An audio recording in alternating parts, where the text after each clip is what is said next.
Hi అండి, welcome to Vijaya's వంటి. ఎలా ఉన్నారు అందరూ? బాగున్నారా? మేము బాగున్నామండి. ఇప్పుడు నేను చేయబోయే రెసిపీ గట్టి పకోడీ, ఉల్లిపాయలతో గట్టి పకోడీ. నేను ఆల్రెడీ స్టవ్ వెలిగించి నూనె పెట్టుకున్నాను, వేడిగా నూనె పెట్టుకున్నాను. ఇప్పుడు పిండి కలిపి తిప్పుతాం అలా చేయాలో. 2 ఉల్లిపాయలు పెద్ద పెద్ద తీసుకున్నాను. 2 ఉల్లిపాయలు ఇలా సన్నంగా పొడవుగా కట్ చేసుకోవాలి. నాకు ఇంచి అల్లం ముక్కలు, ఇలా ముక్కలు కూడా చిన్నగా సన్నంగా కట్ చేసుకోవాలి. పచ్చిమిరపకాయలు 2 పచ్చిమిరపకాయలు, 3 పచ్చిమిరపకాయలు పెద్దవి చిన్న ముక్కలు కట్ చేస్తున్నాను. కొంచెం కరివేపాకు సన్నంగా కట్ చేసుకుని, కరివేపాకు, అరకప్పు శనగపిండి, 1 కప్పు వరిపిండి, ఒక బేషన్లో కొంచెం సన్నగా కట్ చేసిన ఉల్లిపాయ ముక్కలు, రుచికి సరిపడా ఉప్పు, మనకి ఎంత కావాలో అంత. నేను 1 స్పూన్ వేస్తున్నాను, ఎందుకంటే కొంచెం తక్కువ వేసుకోవాలండి. మళ్ళీ వేగాక ఇందులో ఉప్పు ఎక్కువ అవుతుంది. ఇలా బాగా పిసుక్కోవాలి.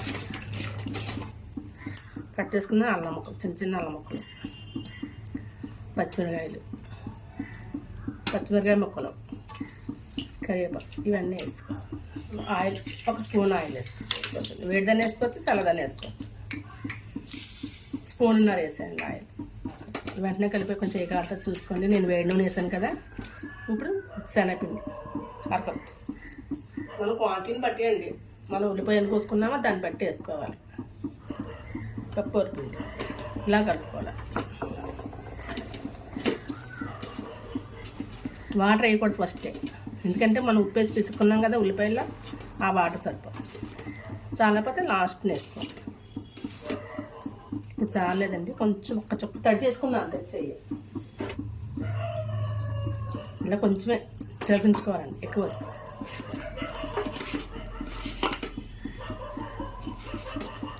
ఇవ్వండి ఇలా కలుపుకోవాలి. ఇంకంతే, ఎక్కువ వాటర్ వేయకూడదు. ఇలా కలుపుకోవాలి. మనకి ఇలా ఎలాగంటే పడిపోవాలన్నమాట పిండి. ఇలా పొడి పొడిగా పడాలి, ముద్దలా పడకూడదు. ఇలా కొంచెం పట్టుకోవాలి. ఎలాగంటే పడిపోవాలి పిండి నూనెలో, ఇలా పడిపోవాలి. ఇలా పడితేనే మీకు బాగుంటుంది పకోడీ. ఆయిల్ వేడెక్కింది, మరి ఇలా అనుకోవాలి. చూడండి, ఇలా ఇందులో పడిపోవాలన్నమాట. ఊడిపోయి మెత్తగా ఉండకూడదు. ఆయిల్ కూడా బాగా వేడిగా ఉండాలి. గుల్ల వస్తుందండి, చాలా బాగుంటుంది. ఇలా కొంచెం ఎదుపు కదా, అప్పుడు తిరిగేసుకోవాలి. వెంటనే తిరిగేయకూడదు, తిరిగేస్తే విడిపోవాలి. ఇవ్వండి, ఈ కలర్ కావాలి. చిన్న ముక్కలు వేసుకోవాలి, పెద్ద పెద్ద వేసుకోకూడదు. ఇలా చిన్న చిన్న ముక్కలు వేసుకుంటే బాగా ఎగుతుంది. మళ్ళీ కొంచెం తీస్తే రంగు వస్తుందండి.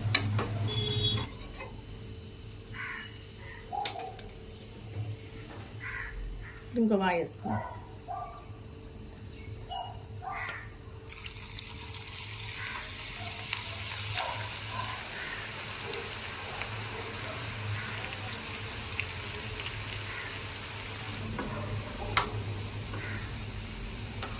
తీసుకోవాలి.